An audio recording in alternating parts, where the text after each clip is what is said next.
What is up, racers, and welcome back to another episode of our F1 2021 My Team Career Mode, episode number 11 today for the Dutch Grand Prix. If you missed our previous video at the Belgian Grand Prix, I would avoid it.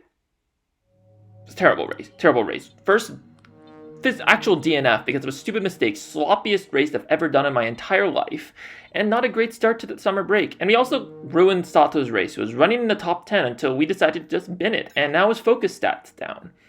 So that's all on me. We got to put that aside. We got to look forward to Zandvoort, a track that I'm actually pretty good at from last year's game. So as you saw, we invested in a minor durability upgrade and into a minor DRS upgrade.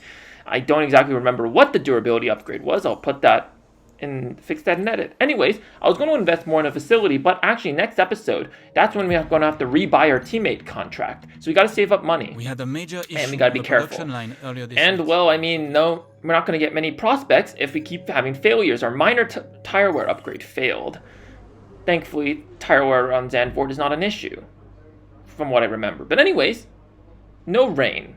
Thank God compared to Belgium. I mean, oh, that was terrible. But anyways, going on to practice, and we're looking really slow, albeit on the medium tire in practice 1.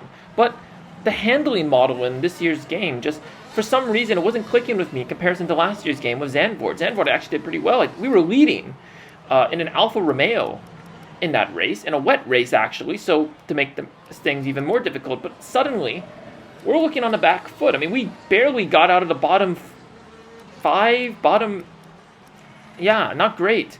Sato's looking pretty bad. So now I'm feeling bad for ruining his focus stat. But anyway, let's head into qualifying and see what we can do.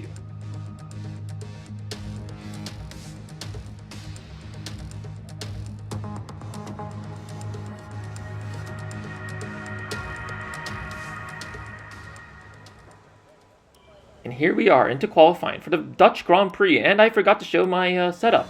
And I think I'm running basic setup 2 or 1. But anyway, heading on to the first outlap, and our engine icon's red.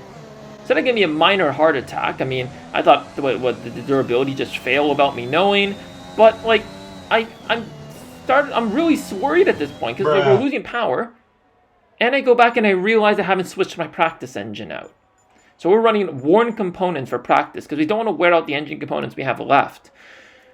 But because I stupidly just got into qualifying and forgot to switch the engine. And as you can see, we can't replace the entire engine in time, because I mean, it takes time to put the components in, and we only have a limited amount of time in qualifying. So, I've screwed up. I'll admit it, I screwed up. This is all on me. But I'm going to say it's the admin's fault, because Toyota, my team, should have told me. But I am that team. Anyways, we only replaced one component, the most worn component, actually.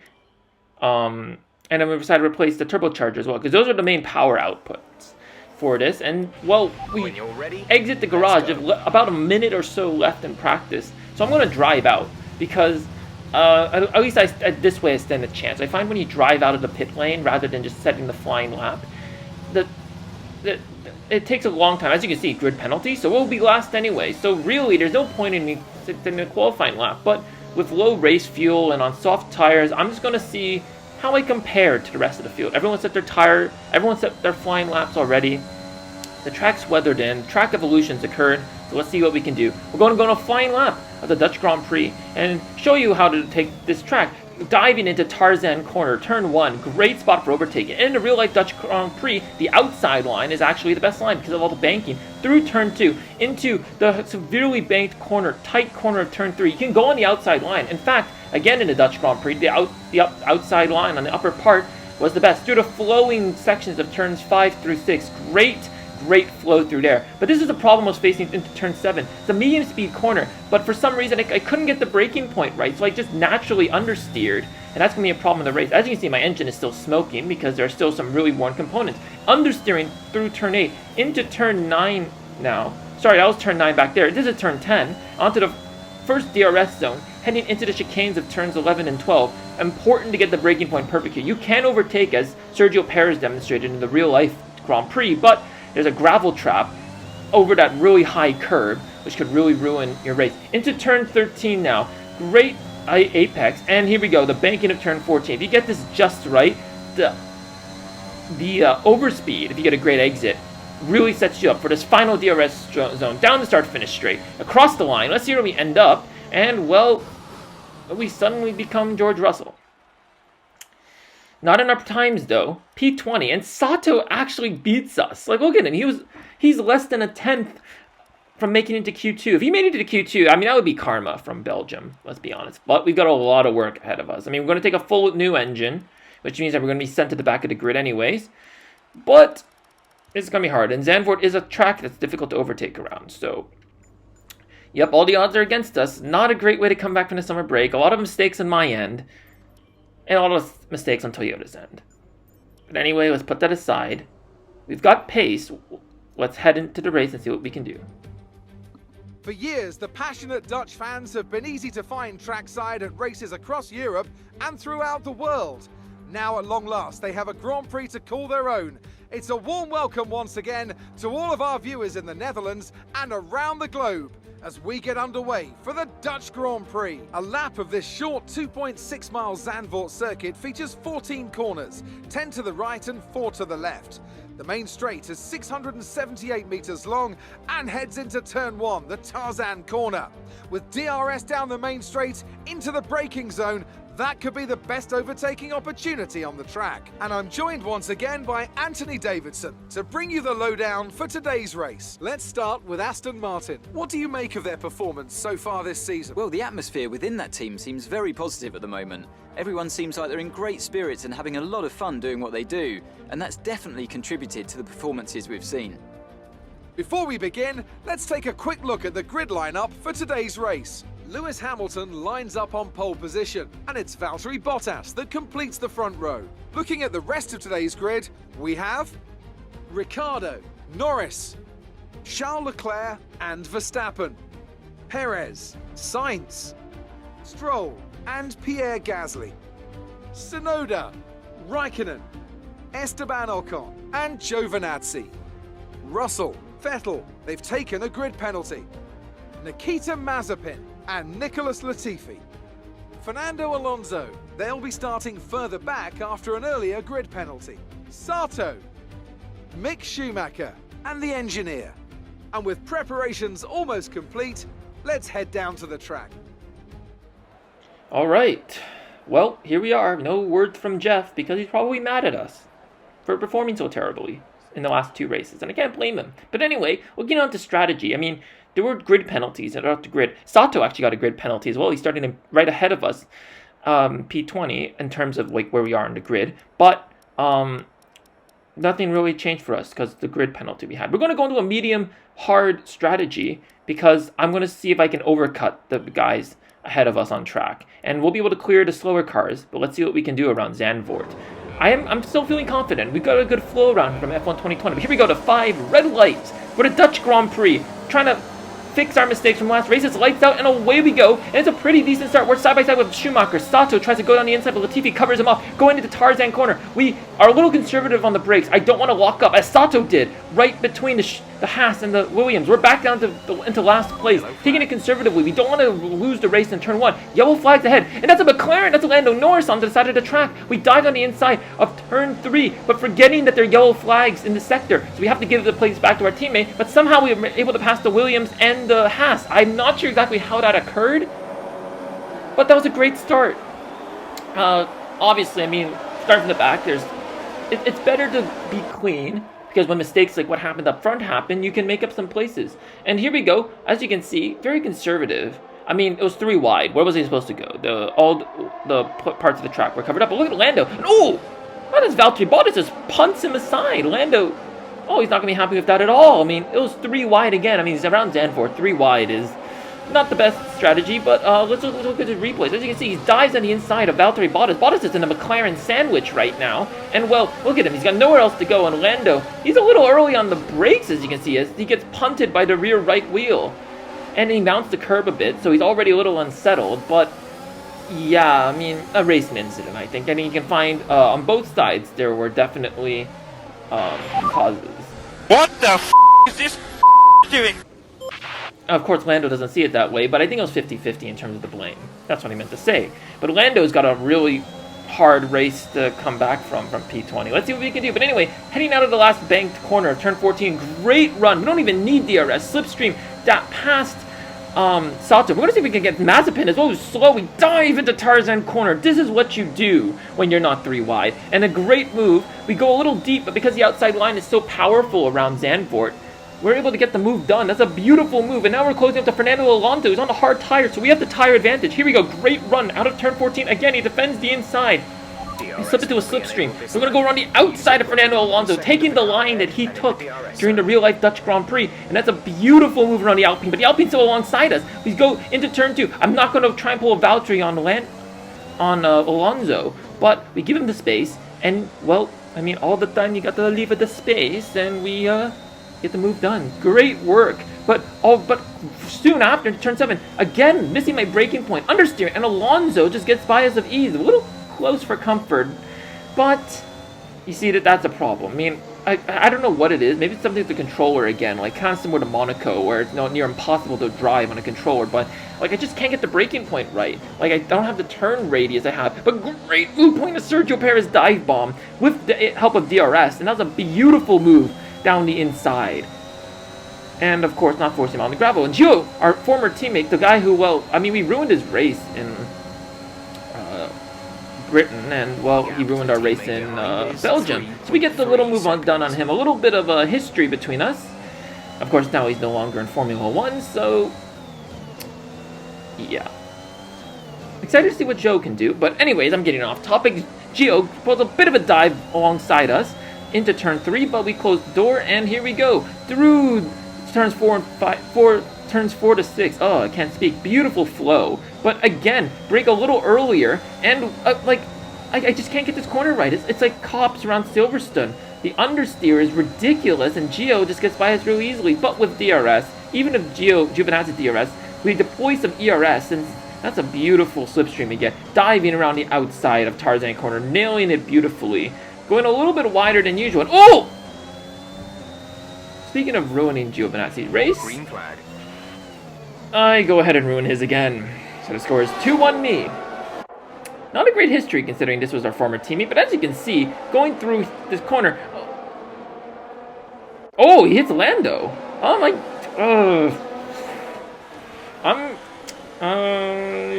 Racing incident... Well... I mean, from there, at that point, it looks like I'm taking a natural racing line, but there's a chance I did turn in, but Gio should have seen that coming, I guess. But, ooh, he hits Lando, and actually I'm surprised neither of them got damage. That was a pretty hefty collision. I guess probably slow speed, but as you can see, look at his replay, and Gio actually goes airborne. He slams into the side pod of Lando Norris, but there's no front wing damage on that Alfa Romeo, so Giovinazzi got off lucky, but I mean... I think any hope of a relationship with our former teammate from F1 2020 is gone. As you can see, that's a pretty hefty impact. And, well, he's dead last again. Antonio, are you okay? Yeah, well, what the f you're doing, honestly? Yeah. Well, payback for Belgium. Anyway. Great move, and understeering again into turn 7, but Lando on the soft compound, who actually hasn't pit, which is quite interesting from McLaren. They're just going to see if he can just adapt to this rather than putting him on a harder compound and going longer into the race. But I mean, he had better pace than us. Even if we hadn't understeered, we probably weren't going to fight him. But look at this, Lando is fighting Russell right now. Alongside, through turn 3 we go, trying to keep up close, because the minute this fight transpires between the faster McLaren and the slower Williams, we're going to see if we can reap some reward from this. As we go through turn 6, heading into turn 7, having to brake really early, getting it just right. Alonso closes up on us. And, well, I mean, there we go. Norris passed Russell, but sets up Russell for us to take advantage of this. Here we go, DRS and ERS. We're going to dive on the inside. Russell puts up a kind of a weak defense down the inside. And, well, I mean, Tarzan corner on the outside and the inside, pretty good for overtakes. Now we're catching up to Kimi Räikkönen. And these are all the slow cars. Basically, these are all the cars that we're ahead of in the performance index. So we're going to have a pace advantage. And it's helped with the fact that Kimi doesn't have DRS. Diving down the outside. Beautiful move. And, well, I think that's all the overtakes we're going to be able to take on track, because as you can see, Lando is ahead of us. But Stroll pits. I'm not sure which tire he started on. He might start in the mediums because I don't. Increasing the gap on the Was he in the car top behind 10? by 0.5 per lap. Again, I'll probably fix that in post. But Stroll was so far ahead of us that he still finishes ahead of us. But Lando pits on those out of hard tires. Interesting. So he's basically doing what the normal strategy was for those in running the top 10, which is interesting. We do pass them. We go up to P12. So these medium compound tires are really starting to get into shape. But as you can see, our engine is again worn, and it's the gearbox this time. I mean, this time is not me forgetting to replace the gearbox because you can only go 5 races. You have to race the gearbox for 6 races before you can get a free change. Other than that, it's a 5-place grid penalty. So we're just gonna have to firm it and hope that our engine, our gearbox doesn't fail on us. But the pit window's open. We're going to a set of hard compound tires, and I have to admit, I was a little skeptical about that. I mean, we deliberately went longer on the medium tires. That being said, at the time we were pitting, I don't think softs would have lasted from lap 19, because basically we ran half the race on the medium.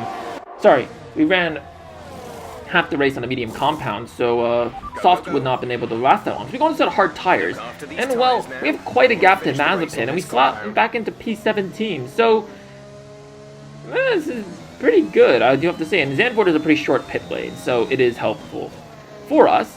But we got to put in a pretty good outlap to catch up to the rest. Russell pits on this lap, along Ocon pits. He's going to a set of medium tires. But that being said, he did start on the hards, but he's going to have a pace advantage. It's going to be imperative that we finish in front of Alpine, especially considering that we're fighting Alpine because there's a championship. But Ocon, out of the pit lane, we're fighting out of the pit lane, and he tries to squeeze us out. We squeeze him out into turn 2. Careful not to make any contact, and it's a beautiful pass on Ocon. That's track position. We've undercut the Alpine, and this is the reason why, because it's such a tight pit lane coming out of Zandvoort. You have to take that turn so slowly. Meanwhile, because on track, it's such a large flowing turn, and you get a great exit out of Tarzan.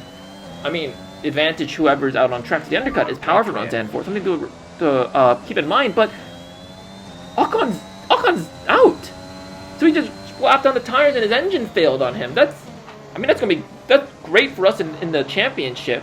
That's one less Alpine to worry about, and Alonso hasn't pit yet, so we'll pass him on track. So the fight for 7th with Alpine is still very much alive. But as you can see, Ocon was closing in on us. With DRS, he probably could have gotten us, but I think his gearbox fails. There's no smoke coming from the Alpine, so I mean, that's my guess in the matter. I'm guessing that, yeah, and Ocon, that's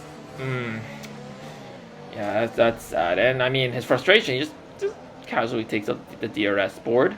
I always love how the styrofoam barriers in the F1 games just kind of fall like they do. But there's yellow flags behind us. We exit turn 3, and Russell's going down the order. So did he spin? Was there like a collision?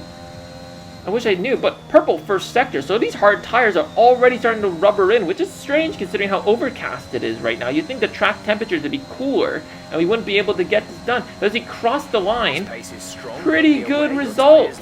2 purple sectors. I mean, that could have been fastest lap, honestly.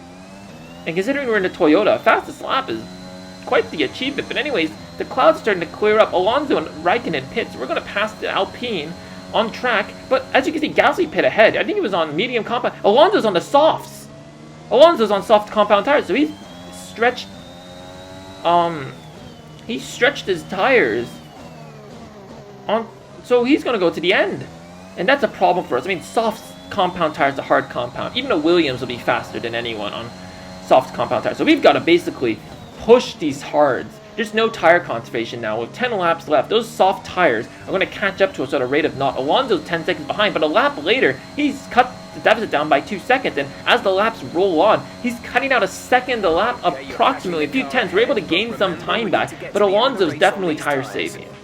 So we've got to take advantage of the gap that we have. But next lap, it's down a second again. And on lap 31, 5 laps left in this Dutch Grand Prix, we're managing this gap, about a 6-second gap. But now back markers are getting into the equation. We've got a Mercedes behind us, and we've got to let him pass. That's going to play immensely into Alonso's hand, because we've got to basically get out of the way of the faster car. And Lewis is still pretty far back, so we have to slow down. Otherwise, we're going to get a penalty. So there we go. We let Hamilton by. But as you can see, the gap between us and Alonso has gone down by 2 seconds in one corner because we had to let him by. We had to let by Lewis. And now Bottas is on our tail as well. So we've got to slow down again. Alonso's, look at the time. The gap between me and Alonso is trickling down 10th by 10th. We're down to 3.3 seconds. We let Bottas by. Bottas again slow to pass us, and we lose 2 seconds, about a second again. Look at, actually, we're going to lose 2 seconds. We're going to go down into the, look at this. Alonso's just closing the gap to us, and this is just going to play into his hand. Those soft tires, at this stage especially, regardless of the amount of running he's done, he's going to catch up. But we're pretty close to Bottas, and even though he's lapped us, DRS is in our hands. Of course, it did help us a bit to manage the gap, but with 2 laps left, actually there's only a lap left for us because we've been lapped, so our race will end on lap 35. But Alonso, look at him, 6/10, he's in DRS range. Forget DRS range, he's in closing range. With the DRS especially, look at this. You can see him closing up on us on a rate of knot, especially on the start-finish straight. And oh, we spent so much time worrying about Alonso. We make a huge mistake, lock up, and we go into the gravel. And look at that. Like the 6/10 gap has gone down by 2/10. And here we go on the last lap of our Grand Prix, going through the S's of turns 4 to 6, flowing, but Alonso's catching up at us at a rate of knot. He's deploying all the battery. We go through, and oh, Alonso punts us off! Alonso, what are you doing? You go into the gravel trap, we lose everything, and we lose our front wing for the second race in a row. I'm not really thinking, oh my god! Okay, that's all on me. I pulled a goof. I almost took Leclerc out as I tried to flick the back end. Flick the back end. That's not a curse word. Flicked the back end to get back into position. And Leclerc, we almost run into Leclerc, but look at this move. I mean, albeit I understeered again, and Alonso gave us a space, but he just tapped us.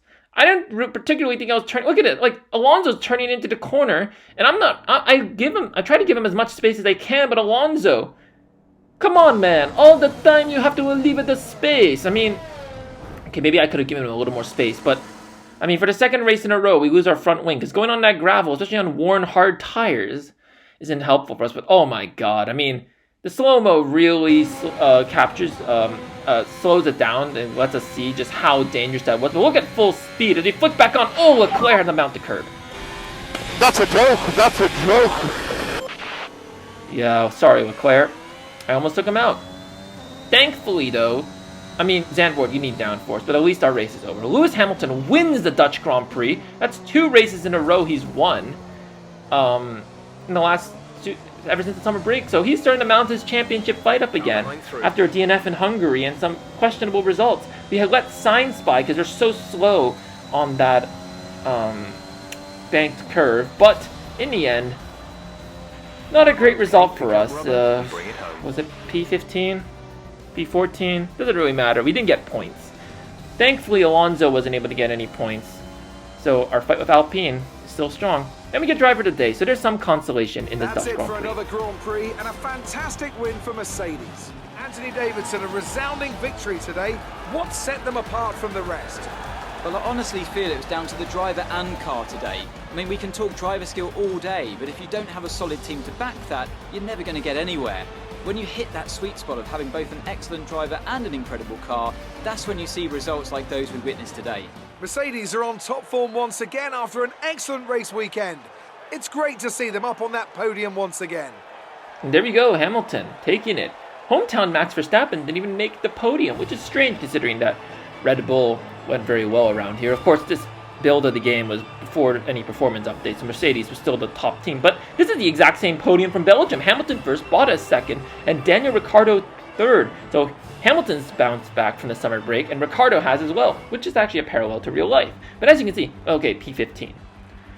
So not a great result from us. Sato actually did pretty well. P20 to P17, not bad considering you can't overtake around Zandvoort, albeit he had the advantage of Ocon DNFing, but he got the moves done. Or he got lucky on the pit stop. Anyways, let's not deflate his confidence anymore. We need him performing on all cylinders if we want to preserve P7 in the Constructors' Championship and maybe put the fight to Alpine for P6. It's going to be hard, but I think we can get some stuff down. Here we go. No, nothing really changes in the driver's standings, except that Daniel Ricciardo passes Max Verstappen, and McLaren is second in the Constructors' Championship. Ferrari passed Aston Martin for 4th.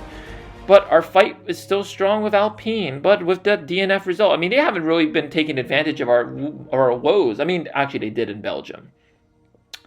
Yep. So we should be we shouldn't be talking. We've had a terrible 2 races from the summer break. We need to really bounce back. And around Monza, which is the next race, I think we can. Because the Italian Grand Prix has always been very good to me. I mean, aside from the fact that I bottled a win in F1 2020. Anyways, thank you so much for joining me today. Make sure you like, comment, and subscribe down below. Share the video, share the love, and I hope to see you guys soon. And let's not ruin the opportunities that are presented to us. I'm Geiso Racer. Remember, life's a marathon, not a sprint. And make sure you're always in a position to win it all. I'll see you guys next time. Peace out.